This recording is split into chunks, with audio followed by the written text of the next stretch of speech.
ধানমন্ডি ৩২ নম্বরের বাড়ি ভাঙচুর, লুটপাট ও অগ্নিসংযোগের অভিযোগে বিগত অন্তর্বর্তী সরকারের প্রধান উপদেষ্টা ডক্টর মুহাম্মদ ইউনুস, উপদেষ্টা আসিফ নজরুল সহ ২৭ জনের বিরুদ্ধে করা মামলার আবেদন খারিজ করে দিয়েছে আদালত। সকালে বাদী তামান্না চৌধুরী প্রিয়াঙ্কার জবানবন্দি রেকর্ড করেন ঢাকার মেট্রোপলিটন ম্যাজিস্ট্রেট। মামলায় ২৭ জনের নাম উল্লেখ করে অজ্ঞাতনামা আরও ৩ থেকে ৫,০০০ জনকে আসামি করা হয়।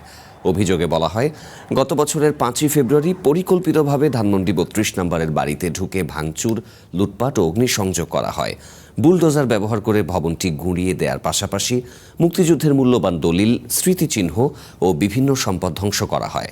তবে বাদীর জবানবন্দি রেকর্ডের পর মামলাটি আমলে না নিয়ে খারিজ করে দিয়েছেন বিচারক। নগদ নিয়ে এলো হার না মানা হার অফার। সর্বনিম্ন ১০,০০০ টাকা রেমিটেন্স নগদে পাঠালে থাকছে স্বর্ণের হার জেতার সুযোগ।